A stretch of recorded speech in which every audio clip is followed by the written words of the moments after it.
Do nothing from selfishness or empty conceit, but with humility consider one another as more important than yourselves.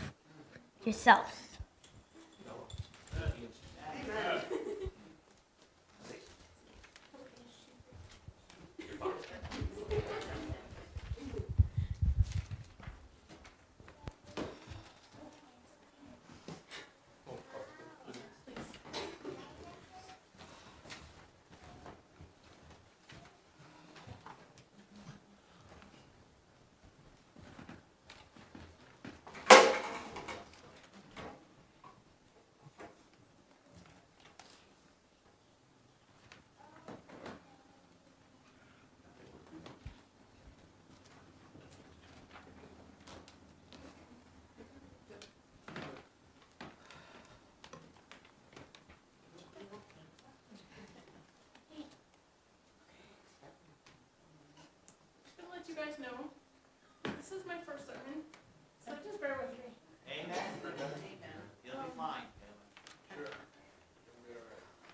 Today I will be speaking on the subject of servant leadership, which is kind of what Pathfinders is all about. Turned on. She's turned on. Oh, yeah. Brian, can you boost my gain a little bit? Thank you.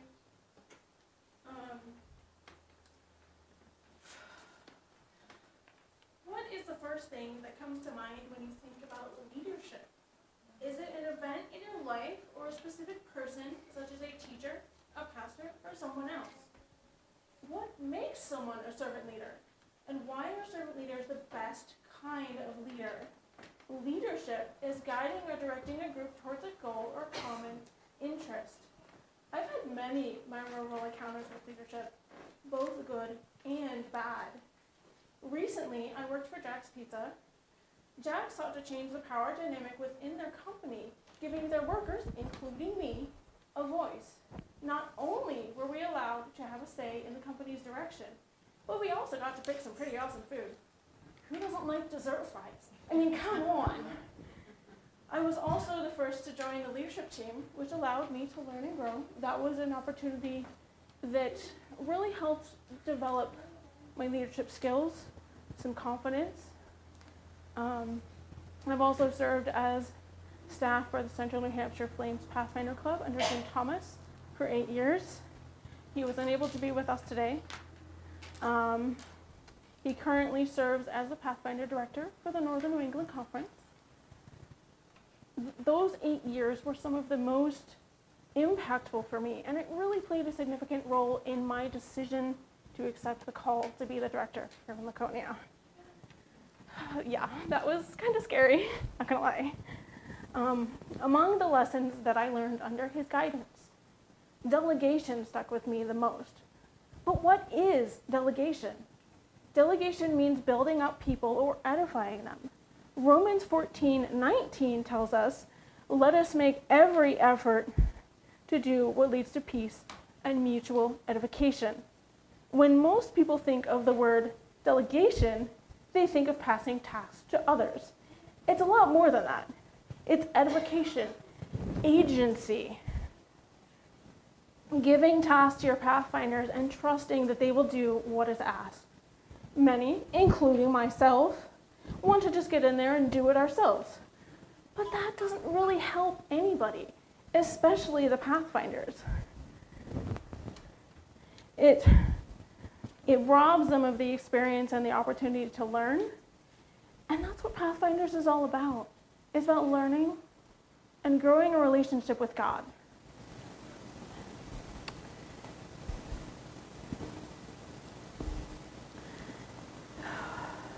Both of these instances above are excellent examples of leadership. But what about times when leadership was lacking? I'm sure each and every one of the adults, and maybe the kids, can think of an experience where the direction from those in charge was less than helpful. In some cases, this leadership can be downright harmful, physically, emotionally, and maybe even spiritually. Some situations can place us in harm's way for the leader to get what they desire, or the stress can be so much that it can affect our physical health. Have you ever been in a situation that was so stressful that it made you physically ill? Or even had you doubting God's plan? I have. I'm sure a lot of us have. When thinking about servant leaders, 5 things are most important. A leader honors and submits to God's authority. The Bible contains many stories of those who honored God's direction and those who didn't. People prospered under leaders who followed God's guidance, but were oppressed by leaders who did not. The first 2 commandments to the Israelites, those having no other gods than God himself, and not making any image to worship. I'm sure you can remember those stories. Give me 1 second. There we go. These days, it is more likely that we might idolize people or even money than an image. The critical thing to remember is that we, as leaders, are not placed there for ourselves, but for God. He has a plan for all of us, even if we can't see it or understand it. I certainly never thought that I was going to be the Pathfinder director, let me tell you. Saul was the chosen king of Israel. They had demanded a king, and so God gave them Saul. But he was far from an ideal leader. More often than not, he took matters into his own hands, trusting his own experiences rather than God's counsel or timing. In 1 Samuel, we see several examples of this. When the Philistines were in confusion, he sought God's counsel through the priest, but later changed his mind and went to battle without seeking God's guidance. He was also impatient and didn't follow the directions given by Samuel regarding a burnt offering to God. David also did some pretty terrible things. We may not sin to the degree that David did, but we all have things that trip us up on our walk with God. While Saul was busy rejecting God and even trying to kill David, David spared him, not once, but twice. David struggled with his faith and with heeding God's direction. It wasn't until after Saul's death that David began to listen. A leader serves. Matthew 20, verses 25 to 28, tells us that those wishing to become great leaders should first become servants. Some might take this very literally, but in my experience, it's more about the mindset. Being a servant leader is about focusing on the needs of those you serve before your own. Being a leader doesn't mean you have all the answers. I know I don't. Each one of us has a purpose chosen for us by God, and it most likely won't be what you think it is. David certainly never thought of himself as king of Israel. Esther never considered that she would one day be queen. As queen, she discovered a plan to rid Persia of the Jews. At first, she was afraid to act, but after consulting with Mordecai and asking her people to fast for 3 days, she dared to approach the king. Doing so without being summoned meant certain death. That's kind of scary. But she did it anyway. She was receptive to the wisdom of her elders and was willing to die for her people and for what she believed in. A leader knows and cares for their people. Jesus is the ultimate example of a caring leader. He knows us by name and desires only what is best for us. Much like a parent, he is supportive and loving. He focused on the people around him and their needs, rather than rules that stifled the desire to help those around him.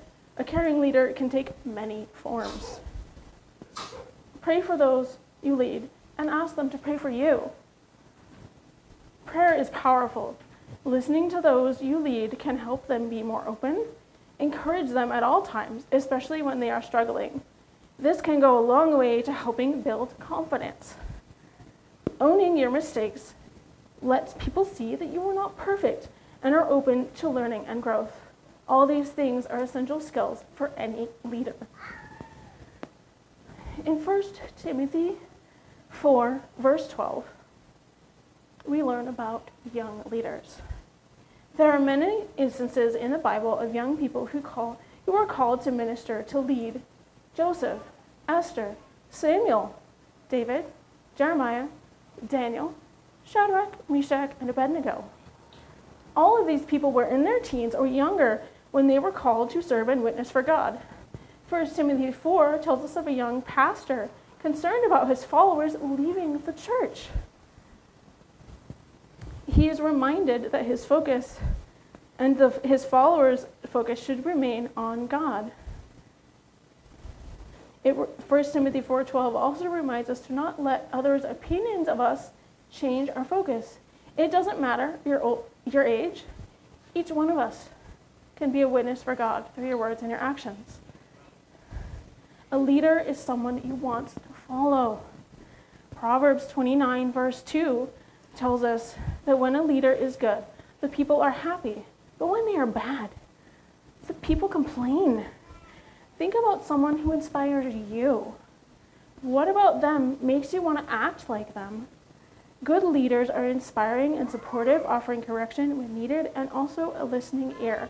How can you, whether you're a Pathfinder or another member of the church, how can you become a leader and a witness for God?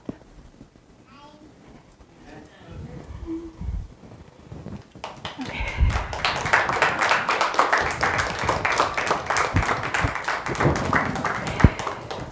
Good job, Cailin. I need the bulletin. Give me a second. I'm losing track of myself.